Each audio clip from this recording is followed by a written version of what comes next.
contaminés au glyphosate. À Ruffec, en Charente, 50 personnes se sont portées volontaires en mars dernier pour être testées sur la présence ou non de glyphosate dans leur corps. Et les résultats viennent d'arriver, ils sont édifiants. Reportage de Jérôme Deboeuf et Christophe Dinaud.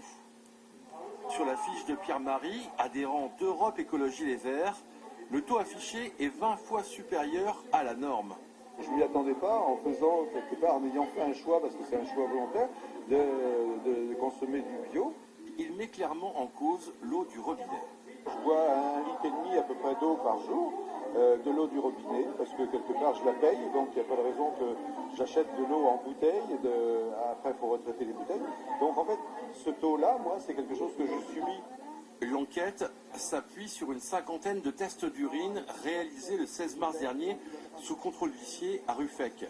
Le laboratoire chargé de l'analyse permettant la détection de glyphosate a rendu son verdict. Moi, le taux n'est pas énorme par rapport à d'autres, bien sûr, mais comme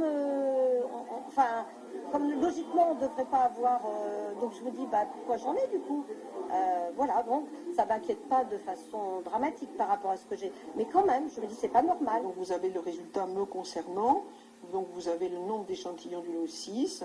La sénatrice charentaise Nicole Bonnefoy, qui travaille sur les risques liés aux produits phytosanitaires, s'est également livrée à un test identique le 30 mars. Elle n'est pas épargnée. Son analyse révèle un taux 5 fois supérieur au 0,1 nanogramme par millilitre autorisé dans l'eau courante. Ça, c'est une molécule, une substance. Mais bien évidemment, il y en a des tas d'autres. Et donc, moi, ce qui me pose la question, c'est bien évidemment la présence d'une, mais c'est la possibilité de plusieurs. Et donc, c'est l'interférence de toutes ces substances chimiques entre elles qui peuvent avoir des conséquences gravissimes. Comme d'autres élus, la sénatrice s'est désolidarisée du sénateur Pierre Medveil, qui a comparé la dangerosité du glyphosate à celle de la viande rouge ou de la charcuterie.